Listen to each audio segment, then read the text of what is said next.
Okay, Assalamualaikum Okey, warahmatullahi Assalamualaikum wabarakatuh. warahmatullahi wabarakatuh. Okey, Okey, kami akan bentangkan kami akan tugasan bentangkan kumpulan iaitu tugasan pembangunan kumpulan iaitu website. pembangunan Sebelum tu website. saya akan Sebelum tu saya akan memperkenalkan ahli-ahli kumpulan memperkenalkan saya ahli-ahli dulu. kumpulan saya dulu.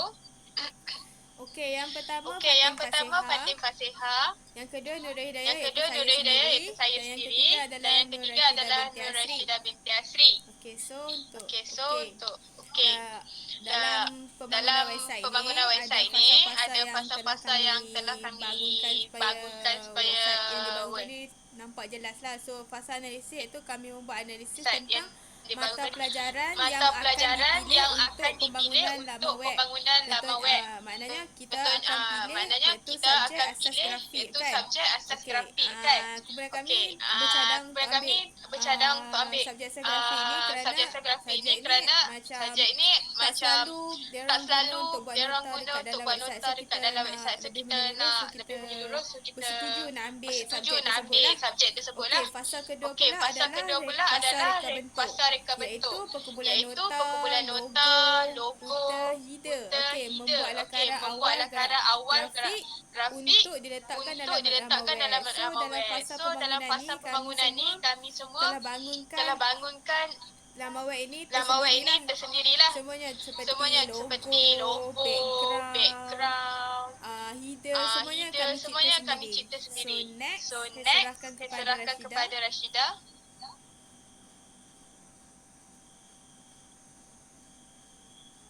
Okey, saya akan teruskan pembentangan.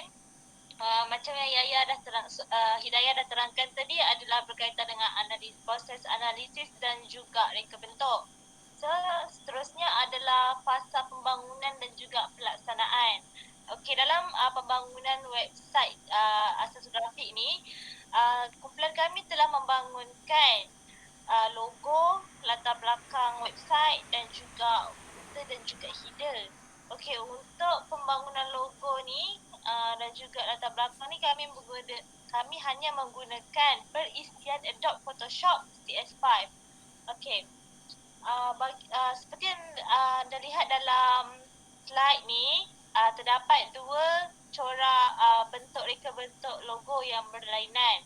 Daripada segi font, dia mempunyai font yang sama dan efek yang sama, tetapi daripada segi latar belakang kumpulan kami telah tukar sedikit dan hasil akhir logo kami adalah seperti yang di bawah yang berwarna-warni tu. Okey, seterusnya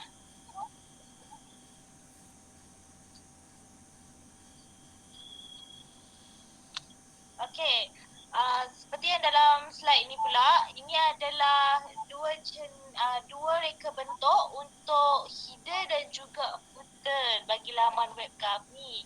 So, kami juga menggunakan perisian yang sama iaitu Adobe Photoshop CS5.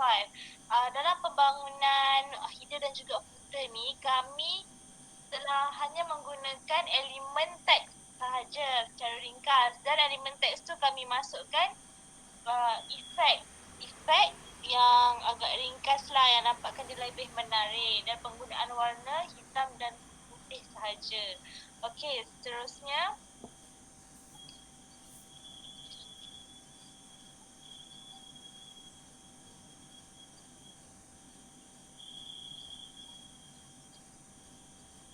okey, ini adalah fasa pembangunan bagi latar belakang laman web kami. Okey, latar belakang ni digunakan untuk laman web kami.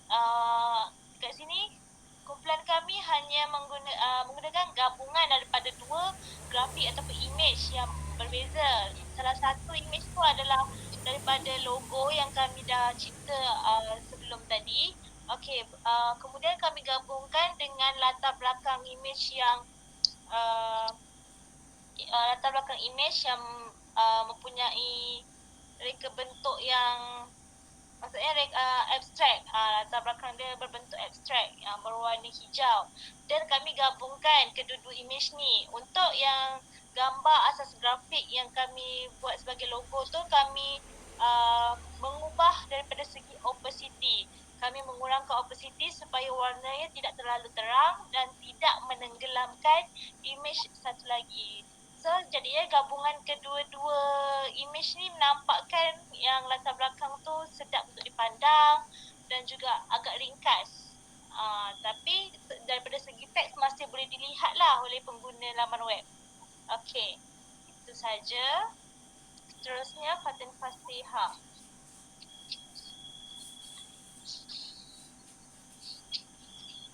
Okey, untuk fasa penilaian, fasa penilaian merupakan fasa terakhir untuk menilai laman web yang kami telah siapkan.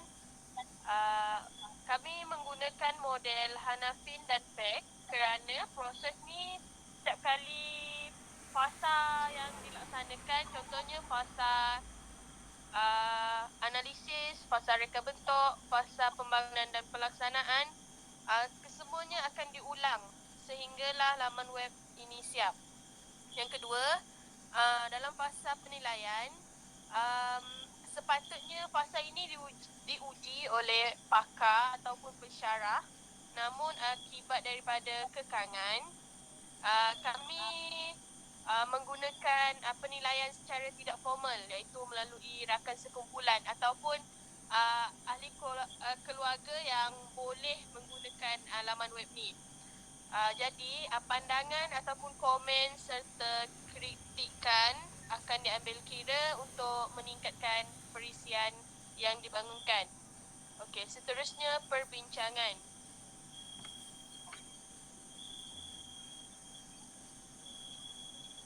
Next. Okey, dalam perbincangan, kami telah merancang sebelum memulakan laman web ni, telah merancang lebih awal supaya laman web ni boleh berjalan dengan lancar dan teratur. Segala fasa, contohnya analisa keperluan pembangunan, pertama sekali kami akan isi kandungan untuk asas grafik supaya macam huraian sekatan pelajaran tu tak selari dengan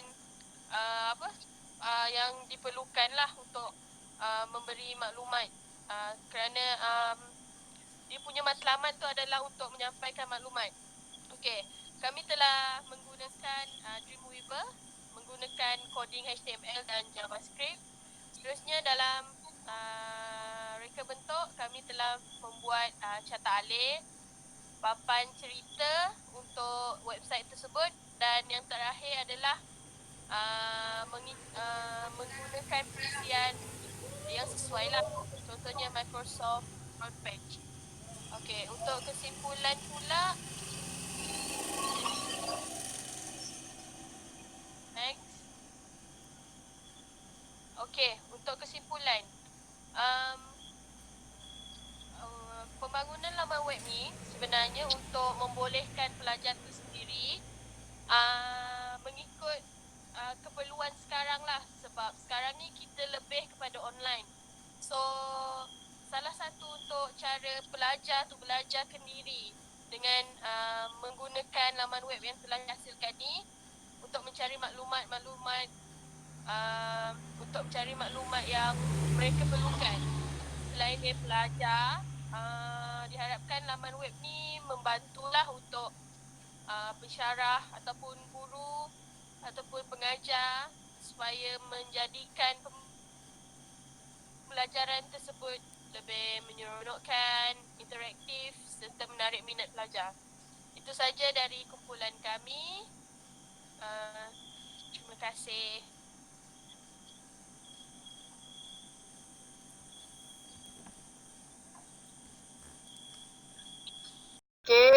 Okey, seterusnya saya akan serahkan kepada Nur Rashida untuk memberi penerangan tentang pengaturcaraan.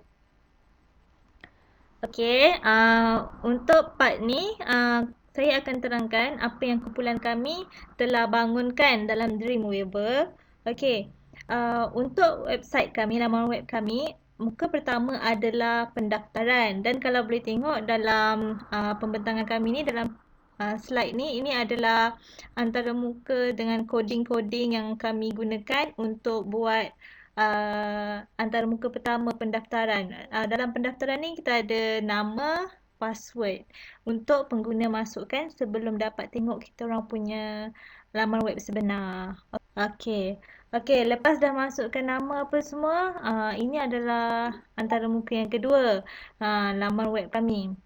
Okey, dekat sini sebelah kiri boleh tengok kita orang punya coding apa semua, dan sebelah kanan itulah adalah hasilnya daripada coding-coding tu.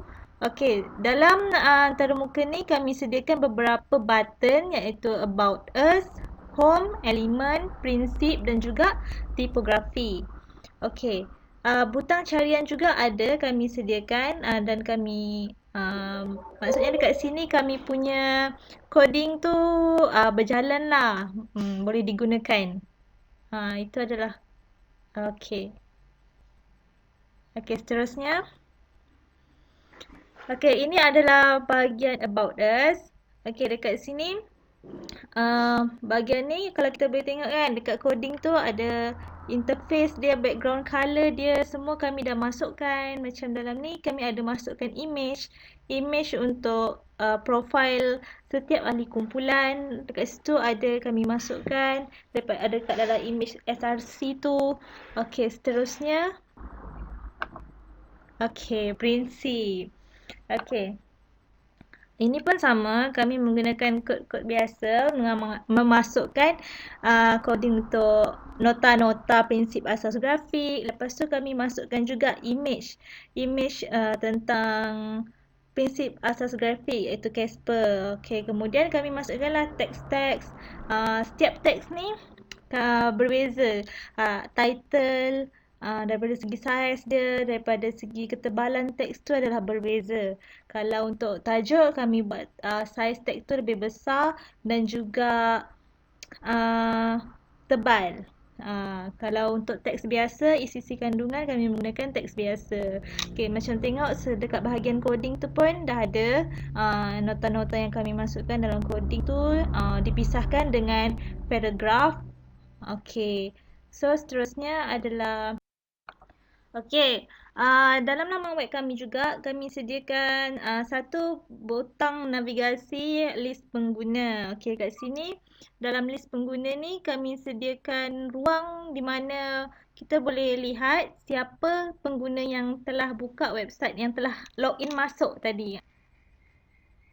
Okey, ini adalah antara muka untuk elemen asas grafik. Okey, sama juga macam dekat prinsip-prinsip tadi, menggunakan font yang berbeza untuk membezakan tajuk dia, isi kandungan dia dan membezakan paragraf dia. Okey, seterusnya tipografi. Okey, tipografi ni pun sama.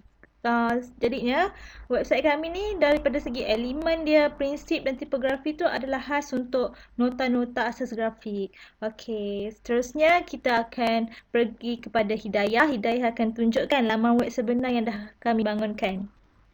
Okey, tadi kawan saya Rashidah dah tunjukkan segala pengaturcaraan untuk kita bangunkan website ni. So saya nak tunjuk sikit interface bila kita preview dia dekat Explorer. Okey, kejap So nanti dia punya interface akan keluar gini So contoh kita masukkan nama Syida. Dan kita masukkan AB130. Tak apalah macam mana pun. So insert dia akan pop up macam ni. So nanti bila kita klik list pengguna ni, dia akan keluar nama-nama yang pernah daftar yang masuk tengok nota kita lah. Okay, kalau kita terklik button About Us, dia akan keluar lah saya dan rakan-rakan saya yang membangunkan website ni lah. So bila kita klik dekat button home balik, dia akan pergi balik dekat sini. So secara ni contoh lah kan, macam awak malas dah nak tengok sendiri, awak je tulis je asas dan tekan je kantor tu, so dia akan pergi terus dekat nota tu. Okay, so untuk bahagian elemen kita dah di setiap page kita akan letak butang search supaya memudahkan pengguna. Okay, mungkin pengguna malas nak scroll sampai bawah, so kita memudahkan pengguna, tulis je elemen apa nak tulis, dan ditekan search saja, dia akan pop up terus elemen tu. Okay, so next pula prinsip. Okay, sama je, prinsip pun akan ada juga butang search. Bila kita klik dekat sini prinsip, dia akan pop up prinsip. So dia akan memudahkan pengguna lah untuk baca ni, sebab yelah kan kebanyakan pengguna dia tak nak scroll, kita nak benda tu cepat kan. So di sini pun kita boleh tengok sebagaimana yang Syida telah cakap, penggunaan warna, saiz pun, jenis pun, ketebalan pun berbeza untuk membuat perbandingan supaya pengguna yang melihat tu dapat membezakan antara tajuk, isi dan okay. So seterusnya tipografi. Dekat tipografi pun still lagi ada butang search sebab dia nak scroll sampai bawah kan. So dia senang je dia tekan huruf. So bila kita tekan enter, dia akan pop up lah segala huruf yang, perkataan huruf yang ada dekat dalam website ni. Itu sahaja daripada saya.